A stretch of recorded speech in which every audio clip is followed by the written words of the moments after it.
Lição da Escola Sabatina em áudio. Lição 10, 2 a 8 de dezembro. Missão em favor dos não alcançados, parte 1. Verso para memorizar. Atos, capítulo 17, verso 24, ouça. O Deus que fez o mundo e tudo o que nele existe, sendo ele Senhor do céu e da terra, não habita em santuários feitos por mãos humanas. Lucas descreveu a obra de Paulo em Atenas. Por isso, falava na sinagoga com os judeus e os gentios piedosos. Também na praça, todos os dias, com os que se encontravam ali. Atos capítulo 17, verso 17. Paulo teria se sentido mais confortável trabalhando entre os judeus, sua própria carne e sangue, mas não se contentou em trabalhar apenas entre seu povo. Ele havia sido chamado para alcançar outros também. Ele poderia ter trabalhado apenas com os gentios piedosos, cuja cosmovisão já havia sofrido mudanças substanciais. Eles tinham um fundamento bíblico sobre o qual Paulo poderia edificar, mesmo que ainda precisassem conhecer o Deus a quem temiam, Jesus o Messias. Mas não. Enquanto estava em Atenas, cidade famosa por sua filosofia, Paulo procurou alcançar as pessoas de lá também. Muitas delas tinham formação e visão de mundo radicalmente diferentes das dos hebreus e de sua história sagrada, que formavam a base da fé que Paulo queria ensinar aos atenienses. Como Paulo buscou alcançar essas pessoas e o que aprendemos com suas tentativas? Domingo, 3 de dezembro, um hebreu em Atenas. O que levou Paulo a Atenas e como reagiu ao que encontrou ali? Ouça Atos capítulo 17, verso 1 a 16. Tendo passado por Anfípolis e Apolônia, chegaram a Tessalônica, onde havia uma sinagoga de judeus. Paulo, segundo o seu costume, foi procurá-los e por 3 sábados arrasou com eles acerca das Escrituras, expondo e demonstrando ter sido necessário que o Cristo padecesse e ressurgisse dentre os mortos. E este dizia ele: é o Cristo Jesus que eu vos anuncio. Alguns deles foram persuadidos e unidos a Paulo e Silas, bem como numerosa multidão de gregos piedosos e muitas distintas mulheres. Os judeus, porém, movidos de inveja, trazendo consigo alguns homens maus dentre a malandragem, ajuntando a turba, alvoroçaram a cidade e, assaltando a casa de Jason, procuravam trazê-los para o meio do povo. Porém, não os encontrando, arrastaram Jason e alguns irmãos perante as autoridades, clamando: esses que têm transtornado o mundo chegaram também aqui, os quais Jason hospedou. Todos esses procedem contra os decretos de César, afirmando ser Jesus outro rei. Tanto a multidão como as autoridades ficaram agitadas ao ouvirem essas palavras. Contudo, soltaram Jason e os mais, após terem recebido deles a fiança estipulada. E logo durante a noite, os irmãos enviaram Paulo e Silas para Bereia. Ali chegados, dirigiram-se à sinagoga dos judeus. Ora, esses de Bereia eram mais nobres que os de Tessalônica, pois receberam a palavra com toda a avidez, examinando as Escrituras todos os dias, para ver se as coisas eram de fato assim. Com isso, muitos deles creram, mulheres gregas de alta posição e não poucos homens. Mas logo que os judeus de Tessalônica souberam que a palavra de Deus era anunciada por Paulo também em Bereia, foram lá excitar e perturbar o povo.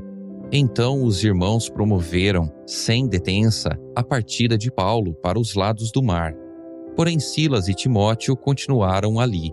Os responsáveis por Paulo levaram-no até Atenas e regressaram trazendo ordem a Silas e Timóteo para que, o mais depressa possível, fossem ter com ele.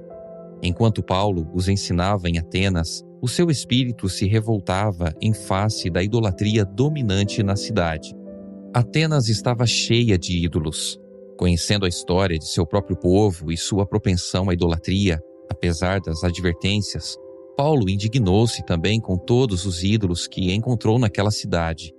O apóstolo teve compaixão pelos atenienses, que morreriam no pecado se não aprendessem sobre o verdadeiro Deus. Nossas cidades ainda estão cheias de ídolos, embora sejam menos óbvios do que o que Paulo viu. E infelizmente muitos crentes são capazes de caminhar por uma cidade sem reagir minimamente aos seus ídolos.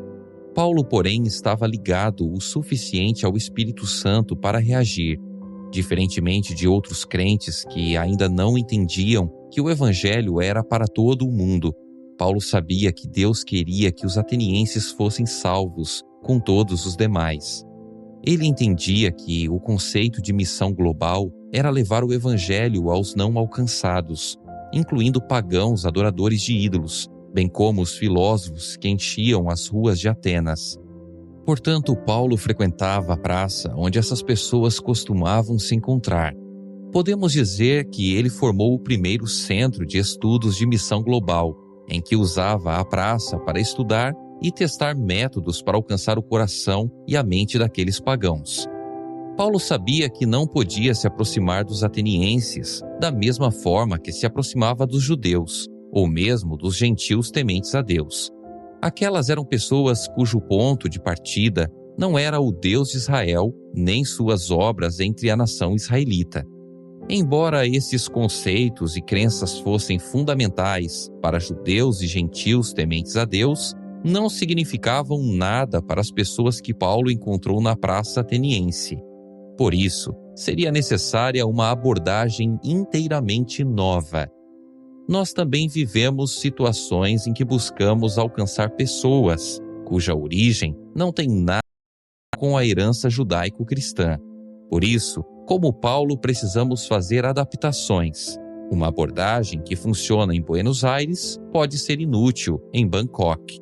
Que tipo de ídolos as pessoas adoram em sua sociedade e como você pode abrir os olhos delas para a inutilidade dessa prática?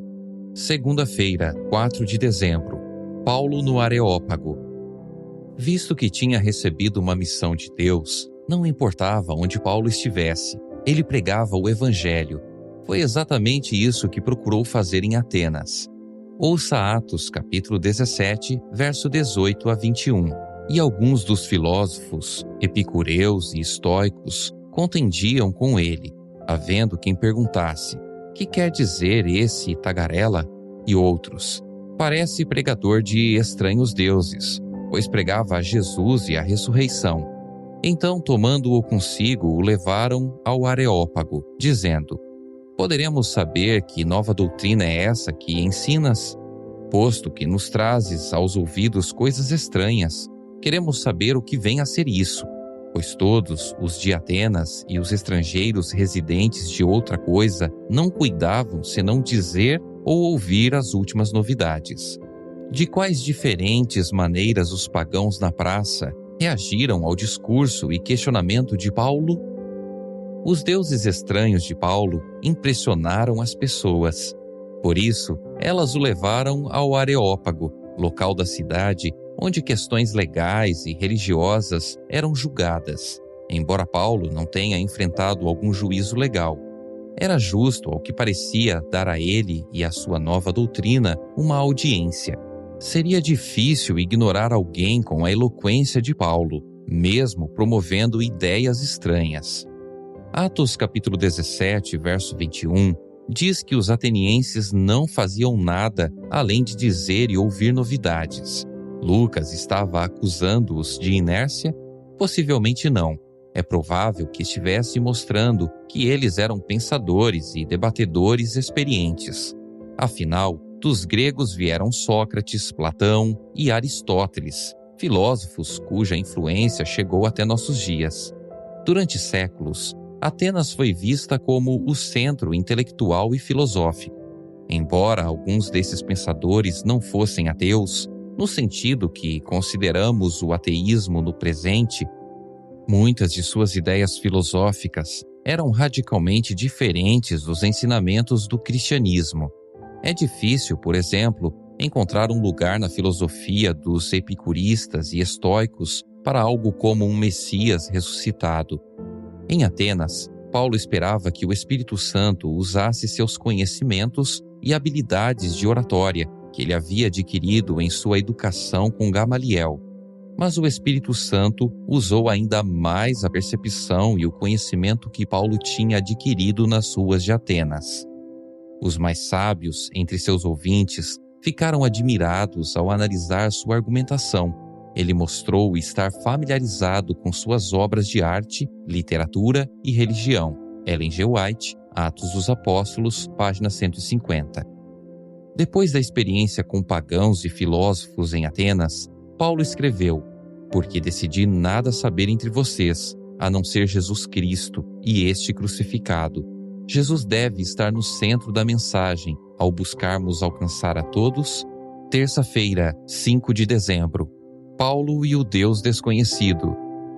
Paulo não menosprezou a falsa religião ou os falsos deuses dos atenienses. Ele reuniu os pontos positivos encontrados, ainda que fossem poucos, e os explorou ao máximo. Ouça Atos capítulo 17, verso 22 e 23. Então Paulo, levantando-se no meio do Areópago, disse: Senhores atenienses, em tudo vos vejo acentuadamente religiosos, porque passando e observando os objetos de vosso culto, encontrei também um altar no qual está escrito: ao Deus desconhecido. Pois esse que adorais sem conhecer é precisamente aquele que eu vos anuncio. O que Paulo estava fazendo na tentativa de alcançar aquelas pessoas com o Evangelho? Senhores atenienses, percebo que em tudo vocês são bastante religiosos. Paulo elogiou os pagãos.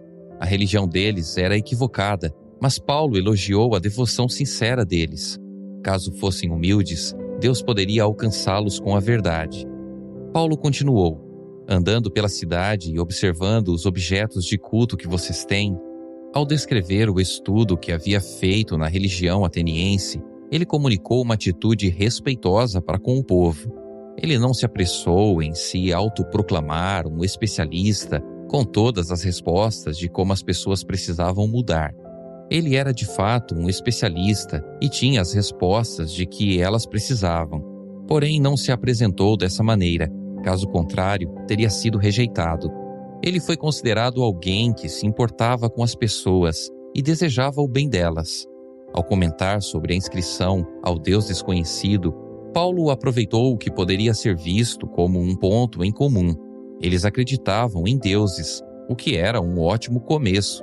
Alguns na época não eram adeptos dos ídolos. E ele pôde abrir o caminho para uma conversa mais profunda. Ele não zombou da ideia negativa de um altar para um Deus desconhecido. Em vez disso, apreciou e admirou um povo que se importava o suficiente com as coisas espirituais, a ponto de se esforçar para adorar algo que eles nem conheciam, caso estivessem deixando de lado algum Deus. Eles estavam equivocados? Claro, mas isso poderia ser abordado. O importante no início era o fato de serem devotos em relação ao que compreendiam. Paulo reconheceu que o Espírito Santo poderia trabalhar com esse tema e então o explorou. Ele havia encontrado um ponto de discussão que despertaria o interesse deles. Que pontes e pontos de contato abririam oportunidades para uma conversa mais profunda sobre Deus com outras pessoas com as quais você se relaciona? Quarta-feira, 6 de dezembro. Apresentando um novo Deus. Quando Paulo conseguiu a atenção dos pensadores em Atenas, ele conduziu sua audiência para o Deus do céu. Que abordagem Paulo usou para alcançar aquelas pessoas? Ouça Atos, capítulo 17, verso 24 a 27. O Deus que fez o mundo e tudo o que nele existe, sendo ele Senhor do céu e da terra, não habita em santuários feitos por mãos humanas, nem é servido por mãos humanas, como se de alguma coisa precisasse, pois ele mesmo é quem a todos dá vida, respiração e tudo mais. De um só fez toda a raça humana para habitar sobre toda a face da terra, havendo fixado os tempos previamente estabelecidos e os limites da sua habitação, para buscarem a Deus, se porventura, tateando, o possam achar, bem que não está longe de cada um de nós. Para um povo que se importava com as coisas espirituais a ponto de construir um altar para um Deus desconhecido, as palavras de Paulo eram intrigantes. Um Criador que não vive em um templo não precisa de nada dos seres humanos, mas supre as necessidades humanas. Para uma cultura imersa na mitologia grega, na qual os deuses eram imprevisíveis, egocêntricos e cruéis, a ideia de um Deus como o que Paulo descreveu era um pensamento maravilhosamente intrigante. Assim, os homens do Areópago deram seus primeiros passos em direção a um Deus de amor. O fato é que esse Deus que eles não conheciam podia ser conhecido. Na verdade, ele quer ser conhecido. Paulo provavelmente falou mais tempo no Areópago do que apenas as poucas palavras que Lucas relatou. Por uma questão de espaço, talvez Lucas tenha resumido o discurso do apóstolo. Se isso é verdade, é provável que Paulo tenha detalhado mais os conceitos que lemos até aqui. Vamos dividir os discursos de Paulo em conceitos. Primeiro, Paulo elogiou a consciência espiritual e a sinceridade deles. Segundo, mostrou que tinha estudado a crença deles e encontrado algumas coisas que respeitava a partir do que tinha aprendido. Terceiro, contou sobre a descoberta de algo que eles admitiam não entender. Quarto, partilhou o aspecto de Deus de que precisavam desesperadamente. Deus existe, ama todos os seres humanos e não está distante deles. Quinto, advertiu sobre o que significa rejeitar conhecer o Deus que não conheciam. Paulo os levou o mais longe que pôde, com base no que sabia a respeito da crença deles. Se pôde levá-los tão longe, estava fazendo um bom progresso. Em seu argumento, Paulo recorreu ao mundo criado e ao Criador, porque essa é uma abordagem boa, pelo menos como um começo, com a maioria das pessoas. O que há no mundo criado que aponta para Deus? Quinta-feira, 7 de dezembro, cruzando uma linha. Ouça Atos capítulo 17, verso 24 a 34. O Deus que fez o mundo e tudo que nele existe, sendo ele Senhor do céu e da terra, não habita em santuários feitos por mãos humanas, nem é servido por mãos humanas, como se de alguma coisa precisasse, pois ele mesmo é quem a todos dá vida, respiração e tudo mais.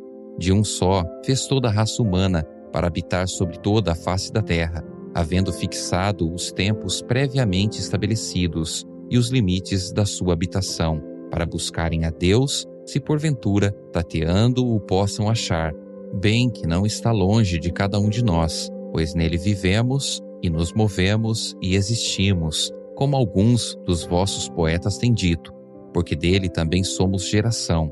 Sendo, pois, geração de Deus, não devemos pensar que a divindade é semelhante ao ouro, à prata ou à pedra, trabalhados pela arte e imaginação do homem. Ora, não levou Deus em conta os tempos da ignorância. Agora, porém, notifica aos homens que todos em toda parte se arrependam, porquanto estabeleceu um dia em que há de julgar o mundo com justiça, por meio de um varão, que destinou e acreditou diante de todos, ressuscitando-o dentre os mortos. Quando ouviram falar de ressurreição de mortos, uns escarneceram e outros disseram: a respeito disso, te ouviremos noutra ocasião. A essa altura, Paulo se retirou do meio deles. Houve, porém, alguns homens que se agregaram a ele e creram. Entre eles estava Dionísio, o Areopagita, uma mulher chamada Damaris, e com eles outros mais. Como Paulo continuou a testemunhar? É interessante notar que Paulo citou alguns escritores daquela cultura, que, tendo escrito algo bastante próximo da verdade bíblica, deram a Paulo uma abertura para levar seus ouvintes mais adiante. Ou seja, ele usou sua familiaridade com as crenças deles para buscar um terreno comum, apenas para depois ir além.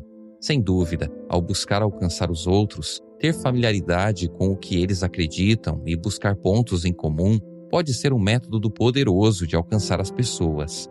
Note também que Paulo usou esse terreno comum com eles para ir aonde queria, a ressurreição de Jesus e a esperança que ela oferecia a todos eles. Lucas descreveu as reações às palavras finais de Paulo sobre a ressurreição. Alguns zombaram da ideia, outros disseram que queriam ouvir Paulo novamente sobre o assunto, e alguns creram. O que é fundamental nessa história para o nosso propósito é que todos eles ouviram, e essa era a esperança de Paulo desde o início.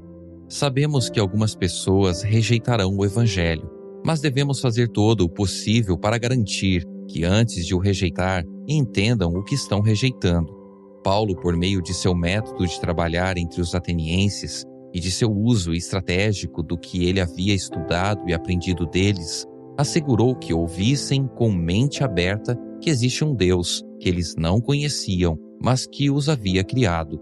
Esse Deus os amava e queria ser conhecido por eles. Ele tinha sido misericordioso com eles, apesar de sua ignorância. Mas o dia do juízo chegaria, e se tudo soava inacreditável demais, havia evidências verificáveis para isso na ressurreição de Cristo.